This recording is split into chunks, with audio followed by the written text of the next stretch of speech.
Bukain. Bismillahirrahmanirrahim. Assalamualaikum warahmatullahi wabarakatuh. Alhamdulillah, salatu wassalamu ala rasulillah Sayyidina Muhammad ibni Abdillah wa ala alihi wa ashabihi wa mawalah tibatum wa taba mamsyakum wa tabawatum minal jannati manzilah. Bapak Ibu yang saya hormati, alhamdulillah pada malam hari ini Allah memberikan kita taufik dan juga inayahnya sehingga kita kembali bisa bertemu dan sama-sama mengkaji. Karena saya pikir tadinya hari Rabu itu saya masih di Jakarta, berarti kan liburnya 2 kali gitu ya. Tapi alhamdulillah Allah kasih taufik, ternyata bisa pulang. Malam ini kita akan membahas satu biografi As-Sahabi Al-Jalil, seorang sahabat yang mulia bernama Ka'ab ibnu Malik. Jadi beliau ini termasuk ahli sastra. Terbiasa juga bikin syair, bikin puisi. Di zaman dulu, zaman Nabi itu kan belum ada media. Maka cara orang menyebarkan berita atau perkataan supaya cepat menyebar itu caranya dengan dibikin syair. Nah, pertempuran antara umat Islam dengan kafir Quraisy ini tidak hanya pertempurannya itu pertempuran pedang, tapi juga pertempurannya adalah pertempuran perkataan. Atau pertempurannya pertempuran syair. Dan bisa jadi pertempuran syair itu lebih tajam daripada pedang. Ya. Makanya orang-orang kafir Quraisy itu menghina Nabi dengan menggunakan syair. Dibalas sama Ka'ab ibnu Malik juga dengan syair. Ka'ab ibnu Malik membuat syair membalas hinaan orang-orang kafir Quraisy dan membela Kanjeng Nabi. Sampai kemudian Kanjeng Nabi mengatakan kepada Ka'ab ibnu Malik, antal ladzi qulta. Apakah kamu yang mengatakan syair ini? Sampai kemudian didoakan oleh Kanjeng Nabi. Nah, Ka'ab ibnu Malik ini, Bapak Ibu sekalian, Ka'ab ibnu Malik nasarallahu ta'ala bil kalimati was saif. Beliau ini berjuang di jalan Allah Subhanahu wa taala dengan kalimat, dengan kata-kata, wasaif, dan juga dengan pedang. Karenanya Bapak Ibu sekalian, di zaman sekarang kalau seandainya kita nggak mungkin menggunakan pedang, maka membela agama ini masih bisa dilakukan dengan kata-kata. Nyebarin konten-konten yang bagus, nulis status WA juga yang bagus, nulis status Facebook, kemudian Instagram, TikTok, itu juga yang bagus-bagus gitu. Karena itu salah satu juga cara kita untuk membela Allah Subhanahu wa taala.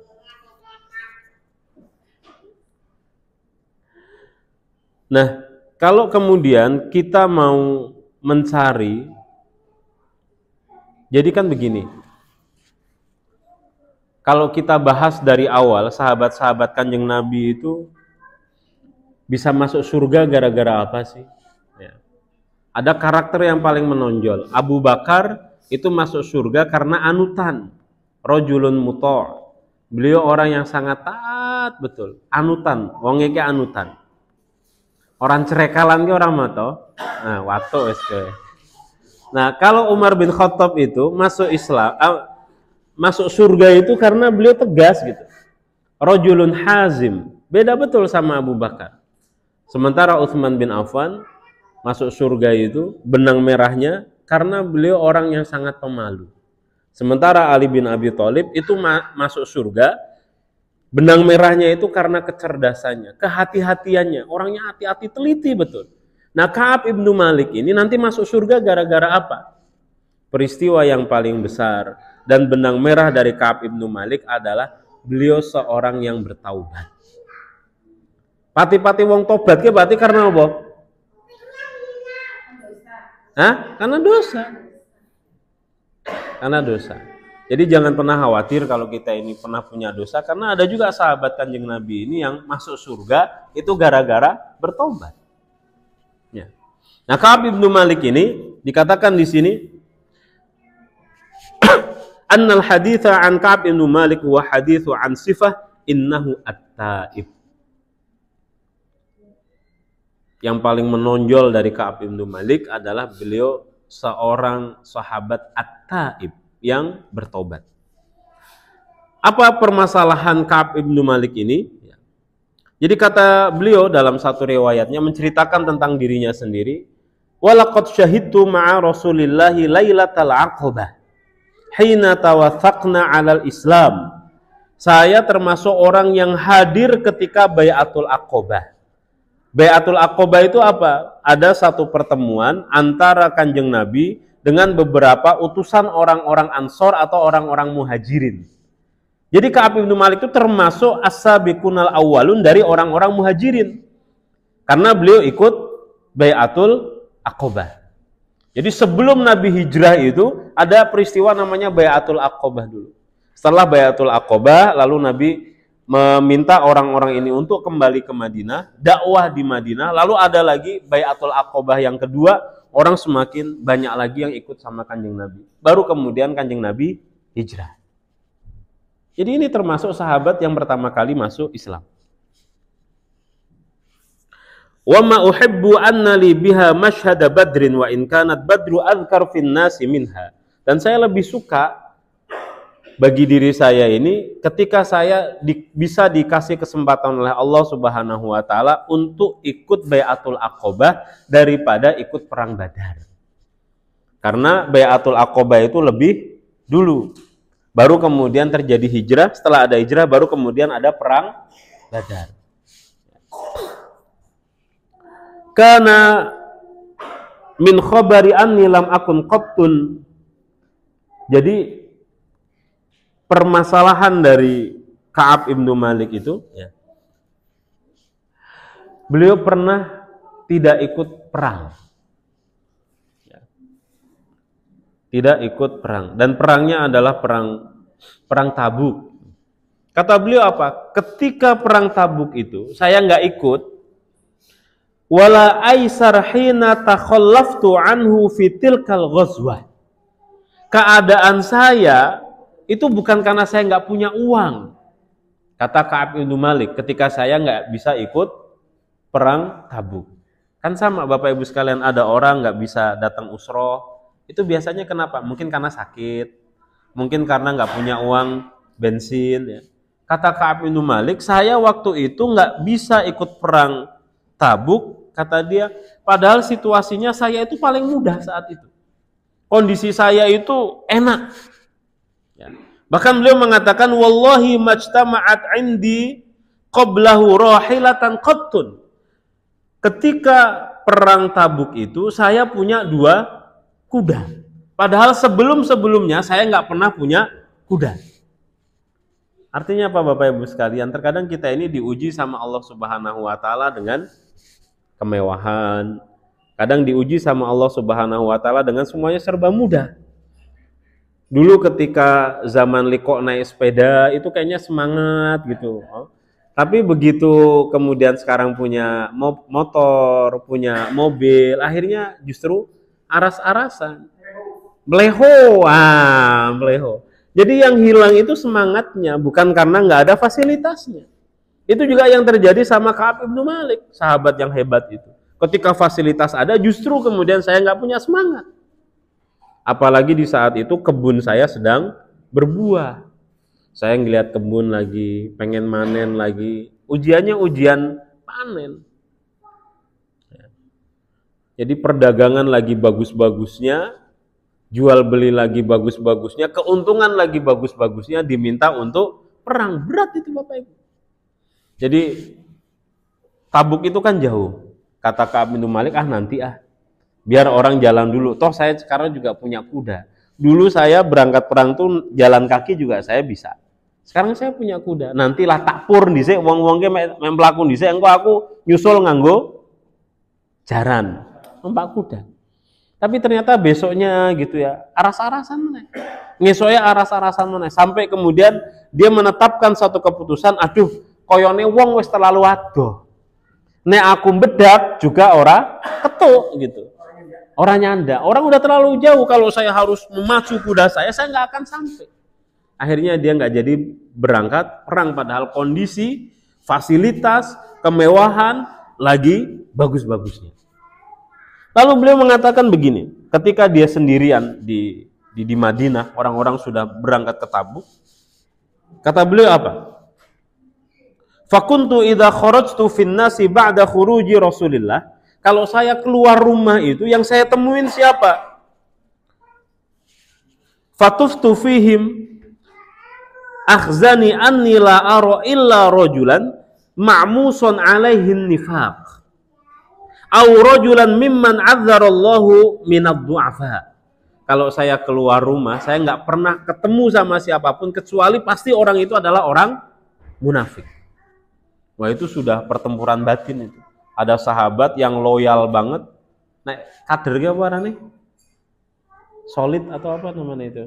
Kalau kader kenceng banget itu kader apa? Militan. Militan. Mat apa mat? Militan. Watangnya melilit. Jadi ini kader militan betul. Sedih beliau ketika buka rumah ternyata lagi-lagi ketemu orang ini orang munafik. Kalau nggak munafik, dia ketemunya sama orang-orang yang terlalu lemah dan itu sudah mendapatkan apa? Ampunan dari Allah Subhanahu wa taala, nggak ikut perang nggak apa-apa. Mungkin tua, mungkin ada cacat atau kenapa gitu. Nggak apa-apa. Dimaafkan sama Allah Subhanahu wa taala untuk tidak ikut perang. Maka ketika keluar rumah itu waduh gejolak batin. Saya nggak ketemu sama sahabat-sahabat saya yang militan itu. Lalu beliau mengatakan apa? Walam yadhkurni Rasulullah hatta balagha Tabuk. Dan Kanjeng Nabi itu nggak pernah nyebut saya kecuali ketika sudah sampai di Tabuk. Faqala wa huwa jalisun fil qaumi bi Tabuk ma fa'ala Ka'ab. Setelah sampai di Tabuk, Kanjeng Nabi ngeliat-ngeliat kok Ka'ab nggak ada. Lalu Kanjeng Nabi bertanya, Ka'ab kenapa? Kok nggak kelihatan? Faqala rajulun min Bani Salamah. Lalu ada yang celetuk. Salah seorang yang hadir di Tabuk itu, salah seorang sahabat yang hadir di Tabuk dari Bani Salamah mengatakan apa? Ya Rasulullah, habasahu burda. Wahai Rasulullah, kayaknya dia lagi enak-enakan di rumah. Di sini panas. Dia lagi enak-enakan di rumah, makan buah, lagi panen. Nah, dia nggak sanggup lah gitu. Jadi kayak digibahin gitu sama seseorang dari Bani Salamah. Yang hebat apa? Faqala Mu'adz ibnu Jabal. Lalu Mu'adz ibnu Jabal langsung memotong perkataan orang yang menggibai Ka'ab ibnu Malik itu. Bi'sa ma qulta, sungguh buruk apa yang telah kamu katakan barusan. Wallahi ya Rasulullah, ma alimna alaihi illa khairan. Saya nggak pernah tahu tentang Ka'ab kecuali dia pasti orang baik. Permasalahannya apa Bapak Ibu sekalian? Dalam beberapa riwayat dikatakan Mu'adz ibnu Jabal dengan Ka'ab ibnu Malik itu sedang ada selisih. Maksudnya selisih paham ora? Si tukaran. Si kau kuwi lah biasa lah menungso kan ono kau kuwi si rada renggang hubungannya. Tapi begitu Ka'ab ibnu Malik diejek sama orang lain, dia belain. Nek dewe si jengkel, si musuhan karo wong. Ternyata ono sing ngomongi wong kuwi dewe selot obong-obong apa. Diadu domba. Tapi apa? Mu'adz ibnu Jabal enggak. Wallahi ya Rasulullah ma alimna illa khairan. Kita enggak pernah tahu tentang Ka'ab kecuali dia orang baik. Itu kan luar biasa itu lapang dadanya Mu'adz ibnu Jabal. Dan memang begitu para sahabat itu. Oke lah, dia memisahkan mana urusan pribadi dengan mana harus menjaga marwah seseorang itu dipisahkan dengan baik. Lalu kemudian setelah berapa lama ada di Tabuk itu, setelah perang, Kanjeng Nabi kembali lagi ke Madinah. Apa kata Ka'ab? Wa asbaha Rasulullah qadiman wa kana idza qadima min safarin bada'a bil masjid fayarka' fihi rak'atain. Nabi kalau pulang dari perjalanan jauh sebagaimana ini, pulang dari Tabuk, selalunya masuk ke masjid dulu. Enggak langsung pulang ke rumah. Tapi datangnya ke masjid dulu lalu sholat dua rakaat. Tsumma jalasa lin-nasi falamma fa'ala dzalika ja'ahul mukhallafun. Lalu beliau duduk setelah sholat 2 rakaat, beliau duduk, lalu orang-orang yang enggak ikut perang itu datang kepada Kanjeng Nabi. Kata Ka'ab, fatafiqu ya'tadziruna ilaihi. Orang-orang kemudian mengelilingi Kanjeng Nabi dan minta maaf sama Kanjeng Nabi. Wa yahlifuna lahu, dan bersumpah kepada Kanjeng Nabi, bersumpah, demi Allah ya Rasulullah saya nggak bisa ikut perang gara-gara ada ini, ada itu, ada ini, ada itu. Nek koyo dheweke afwan, kan kayak gitu. Afwan si opo ra iso melu mangkat usar kan begitu. Nah, tapi ini orang sambil yahlifun, bersumpah kepada demi Allah Subhanahu wa taala. Jumlahnya berapa? Wa kana bid'atan wa thamanina rajulan. Jumlahnya 80 sekian orang yang bersumpah di hadapan Nabi mengatakan uzurnya. Faqabila minhum Rasulullah ala niyatahum wa bay'ahum. Sama Nabi alasan-alasan mereka itu diterima. Dan sama Kanjeng Nabi kemudian dimaafkan. Yang menarik kata Ka'ab bin Malik, wastaghfara lahum, dan Nabi kemudian juga memintakan maaf kepada untuk mereka itu, wa wakkala sarairahum ilallah. Dan Kanjeng Nabi mentawakalkan apa ya, kayak ya sudahlah diserahkan semua rahasia itu kepada Allah Subhanahu wa taala. 80 orang yang tadi bersumpah di hadapan Nabi itu kan kebanyakan berbohong. Paham para umat? 80 orang yang tidak ikut perang itu kan kebanyakan bohong. Tapi dia beralasan kepada Kanjeng Nabi, ya Rasulullah saya nggak bisa ikut gara-gara anak saya rewel. Ya Rasulullah saya nggak bisa ikut, koyoni mau bengi aku asalin priang gitu. Ya Rasulullah aku ra iso melu soalnya aku ra duwe bekal. Itu semuanya berbohong. Tapi sama Nabi semuanya diterima alasannya dan dimaafkan sama Kanjeng Nabi. Dan yang menarik tadi seperti yang saya bilang, wa wakkala sarairahum ilallah. Diserahkan semua rahasianya itu kepada Allah Subhanahu wa taala. Maksudnya Nabi nggak mau ambil pusing. Nek dhewe kan ora. Apa? Nek ana wong ora teko, wong ora nyaur, wong kemudian rasido, mesti kan wong ngomong ke aku rasido, ngapurane gara-gara kuwi. Kan dhewe kan mesti takok, sing bener kowe yakin po kan kayak gitu. Terus diselidiki sama kita. Terus gitu. Kanjeng Nabi nggak sampai kayak gitu. Maka hidupnya selalu tenang. Ono wong pak tuku motor karo Daris, cari Daris kira kone 3 juta, cari wong yakin po aku ora duwe duit maning kecuali 2,9 juta. Nah, apa yang akan dilakukan oleh Mas Daris? Diterima goro-goro mau Kanjeng Nabi kuwi kan. Nek saurunge mereka mesti sing bener coba ning kuwi ning sak tengen lho kuwi, ditoke sak kiwa coba kuwi kan. Nah ora apa ganti apa sendalmu wae titip kene kan ngono. KTP ya. STNK tinggal. Nek BPKB kan ora ono, duit 3 juta. Sekolah gitu. Jadi saya ngelihat ya teman-teman semuanya Bapak Ibu sekalian, rata-rata sahabat Nabi itu nggak mau ambil pusing. Masih ingat ketika cerita kemarin Abu Hurairah itu kan? Abu Hurairah disuruh jaga apa? Jaga zakat. Datang orang ngambil. Ya, bilangnya apa, saya lapar, anak-anak saya lapar. Besoknya ketemu sama Kanjeng Nabi bilang dia bohong gitu. Tapi dia datang lagi, ngambil lagi, alasannya yang sama, terus dibebaskan lagi. Jadi di dunia ini teman-teman sekalian, kalau kita terlalu banyak pertanyaan, mati muda kita. Mengone kok selamat ke umure dawa kok ora terlalu mikirin donya kene.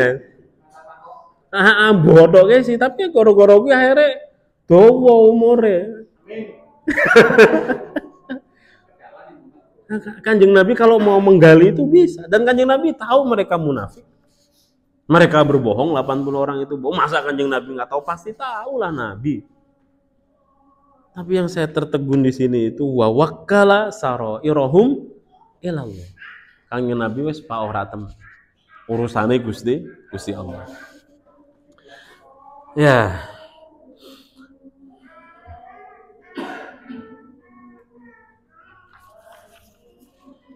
Lalu kemudian setelah itu semuanya Ka'ab ibnu Malik datang menemui Kanjeng Nabi. Kata Kanjeng Nabi, kenapa kamu nggak ikut perang?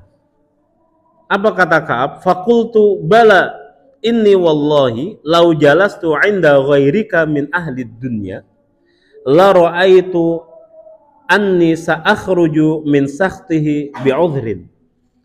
Kira-kira Ka'ab bin Malik itu bilang gini, saya itu kan ahli sastra. Saya biasa bikin apa? Tadi di awal saya bilang dia biasa bikin apa? Syair, biasa bikin puisi. Kata Ka'ab bin Malik, kalau saya ini sedang berhadapan bukan kepada engkau ya Rasulullah, saya pasti bisa ngomong.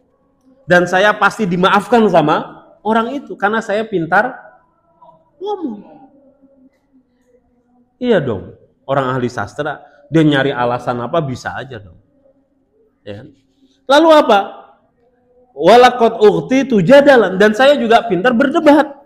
Kata Ka'ab bin Malik, wallahi laqad alimtu la in haddatsuka al-yaum haditha kadhibin tarda bihi anni la yushikanna Allahu ayyuskhitaka alayya.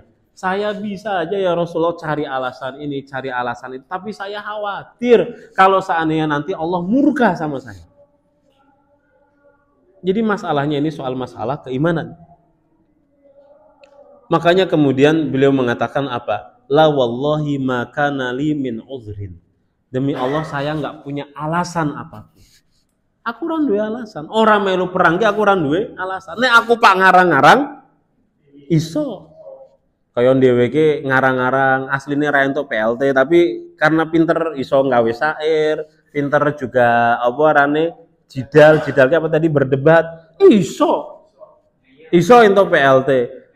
Sekarang BLT harus dipasang apa namanya keluarga miskin karena dia bisa bikin syair juga pinter debat, bisa juga akhirnya nggak dipasang stempel warga miskin, bisa. Ibarat sekarang begitu. Tapi apa? Di hadapan Kanjeng Nabi beliau mengatakan wallahi maka nalimin uzrin. Aku nggak punya alasan ya Rasulullah. Emang aku nggak mau berangkat aja. Aku dosa gitu. Ma kuntu qattun aqwa wala aisar minni hina takhallaftu anka. Demi Allah keadaan saya nggak pernah lebih nyaman, saya fasilitas semuanya ada dibanding sebelum ini. Semuanya saya punya. Apa kemudian kata Nabi faqala Rasulullah amma hadza faqad shadaq. Kalau kamu mengatakan ini maka kamu jujur. Jadi kan Nabi tahu mana yang jujur, mana yang bohong. Kalau kamu tadi jawab kayak gini berarti kamu jujur. Maka kemudian Kanjeng Nabi mengatakan ya udah kamu berdiri, kamu pergi, nanti biarkan Allah Subhanahu wa taala yang memutuskan hukuman apa yang akan diterima sama kamu. Hukumannya apa Bapak Ibu sekalian? Hukumannya dijodake. Dijauhkan, diasingkan, didiamkan. Ora ento ana sing ngajak ngomong. Iki basa Jawane apa, Mat? Dijodake apa, Mat? Hah? Dijodake. Bahasa Indonesianya apa, Bi? Diasingkan. Dikucilkan, diasingkan, dikucilkan. Ora digua, Mat, ora digua. Dikucilkan, ora wonge sing ning kono, tapi ora ono sing ngajak ngomong, dikucilkan, no? Nah. Ora dibolo.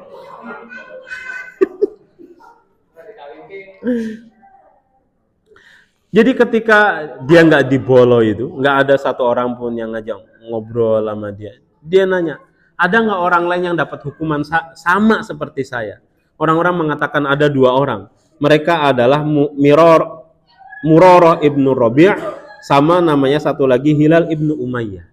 Ketika disebutkan 2 nama ini, kemudian Ka'ab ibnu Malik merasa tenang. Karena kata Ka'ab ibnu Malik, 2 orang ini adalah orang baik dan pernah ikut perang Badar. Maka berarti saya dihukum sama Kanjeng Nabi, dengan 2 orang ini juga dihukum yang sama, ini karena ya saya memang beriman sama Allah Subhanahu wa taala. Lalu hukumannya apa? Falabithna ala dzalika khamsina lailatan wa amma sahibayya fastakana wa qa'ada fi buyutihima yabkiyan. Dihukum 50 hari itu enggak diajak ngomong. 2 orang yang lain yang tadi itu, kan ada 3 orang nih yang dihukum sama. 2 orang yang lain itu enggak berani keluar rumah. Terus kayak kader PKS biaya pas ono kasus apa ora ono sing wani metu omah kan, iya. Ini sama, nggak berani keluar rumah. Di dalam rumah aja nangis saja. Sedih banget, orang di kolom sih. Ini kan juga menunjukkan apa teman-teman sekalian, bahwa ukhuwah di zaman Kanjeng Nabi itu kuat banget. Coba saiki nek ono wong misalkan karo PKS dihukum, selamat dihukum karo kader PKS, ora di kolom, dijodake sik iso guyu kan. Karena ukhuwah kita nggak begitu kuat kan. Ora apa-apa ora di kolom karo PKS, aku sik iso mlebu PSI jare. Duitnya luwih jelas gitu kan mungkin. Hah?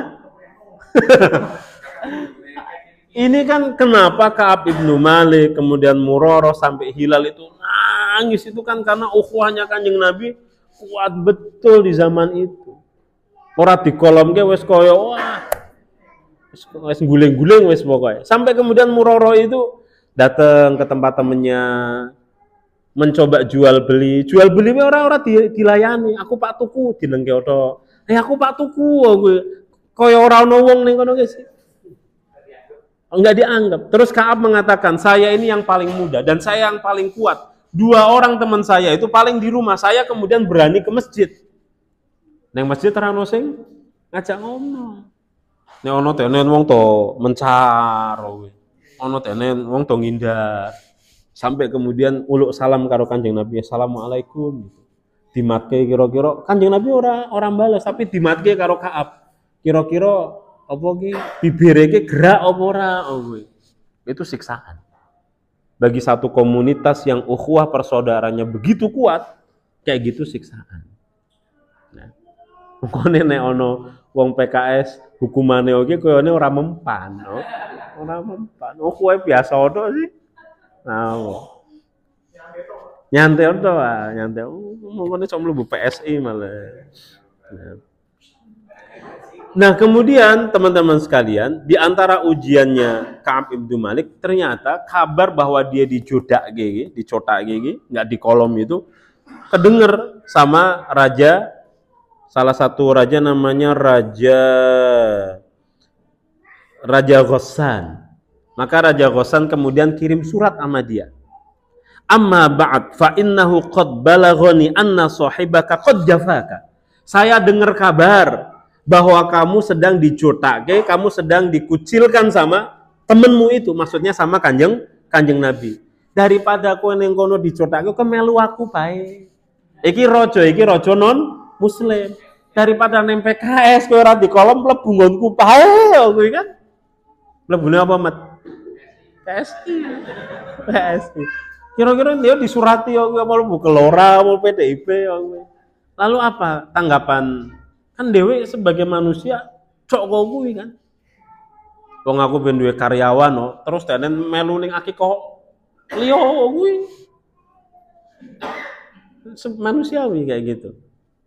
Secara manusiawi kan kita ketika dijodake sisan bae, losdol kuwi kan. Iya, mlebu partai liya, bongkar semua rahasianya PKS. Kayak mbiyen ketuane Rois kayak soe. Nah, begitu. Nah, diumbar kabeh. Tapi Ka'ab ibnu Malik mengatakan ini ujian. Ini ujian. Dan beliau tidak berkhianat kepada Kanjeng Nabi. Tadi beliau dikucilkan berapa lama? 50. Di hari ke-40 kemudian turun lagi hukuman. 3 orang ini istrinya harus jauh. Istrinya nggak boleh ngeladeni. Apapun, ngeladeni mangan, ngeladeni gosok ke, ngumbah ke, kabeh-kabeh. Kowe guyuke paham kok, Mat?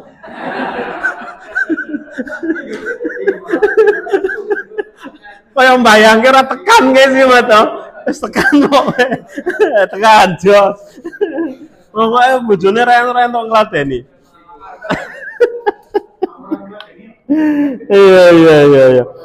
Nah, ketika turun perintah itu, turun hukuman itu di malam ke-40, Faja'at imra'atu Hilal ibnu Umayyah Rasulullah. Istrinya Hilal, kan salah satu dari 3 orang ini ada yang namanya Hilal. Datang kepada Kanjeng Nabi, ngelobi. Faqalat ya Rasulullah, inna Hilal ibnu Umayyah syaikhun da'i'un laisa lahu khadimun fahal tukri an ukhdimahu. Ya Rasulullah, suami saya itu wong tua. ora iso kaiki. Ning omah juga aku ora duwe pembantu. Nek aku sik tetep ngladeni bojoku entuk ora. Ngelobi karo Kanjeng Nabi asline kan ora entuk. Akhirnya diizinke karo Kanjeng Nabi. Begitu diizinkan, wong-wong ana sing provokasi, kae lho hilal bentuk, kowe ngomong karo Kanjeng Nabi, men juga hukumannya diringanke. Tapi Ka'ab bin Malik mengatakan saya nggak mau. Beliau bilang kepada istrinya, kamu pulang ke rumah. Kowe paham ora mat pulang ke rumah ge? Pak, maksud tapi ora ditalak ora, kon apa angger ning omah kono, bali maneng turu kono bae sampai kemudian Allah Subhanahu wa taala memberikan keputusan. Setelah 50 hari ada orang yang ngasih kabar gembira bahwa Ka'ab bin Malik sudah diterima taubatnya oleh Allah Subhanahu wa taala. Saking senenge bingung ning omahe ora ono kaiki cuman duwene klambi, klambine akhirnya diwekehke wong kuwi. Paham ora jenengan? Klambine dicopot wekehke karo. Jadi ada orang yang ketok-ketok gitulah, ketok duduk. Jenengan saiki wis diterima tobaté. Ketika diterima artinya berarti kan wis dikolom nang saking senenge ning omah ora ono kaiki gelas ora ono duit ya ora duwe, duwene cuman klambi, akhirnya klambine diwekehke karo wong sing ngei kabar kuwi. Ah, saking senengnya kan akhirnya dia juga pengen ketemu sama Rasulullah karena kan wis ora dijudai karo Kanjeng Nabi, tapi ora kelambenan. Ora kelambenan baleke apa? Tapi kan ora sopan ketemu Kanjeng Nabi ora kelambenan, baleke nyelang. Ini ning cerita Arabe kok tapi rasa tak ceritake Arabe lah, ketahuan. Akhirnya nyelang. Priye wis kuwi. Nyelang kelambi wong liya, ketemu sama Kanjeng Nabi. Ketika ketemu sama Kanjeng Nabi, Ka'ab bin Malik bertanya, "Ya Rasulullah, bahwa taubat saya ini diterima itu karena kamu atau karena Allah Subhanahu wa taala?" Kanjeng Nabi mengatakan bukan saya yang memutuskan tapi Allah langsung yang memutuskan. Wis senenge ra umum. Saking senenge maning terus ngomong kok ya Rasulullah pokoke donyaku kabeh tak infake bae. Mudah-mudahan memperlancar tobat saya. Saya nggak akan menyisakan dunia saya, harta saya kecuali sahmun. Sahmun itu kayak tombak, panggo perang ngono. Tapi Kanjeng Nabi bijaksana, katakan Nabi nggak usah. Gitu. Itu hartamu ini kalau tetap sama kamu itu justru lebih baik. Akhirnya dia mengatakan apa ya Rasulullah kalau kayak gitu saya berjanji sejak saat ini aku ora pak ngapusi maneh. Monggone Ka'ab bin Malik sepanjang sejarah ketika sudah bersumpah tidak akan berbohong, ora pernah di DPR. DPR soalnya ngapusi mesti.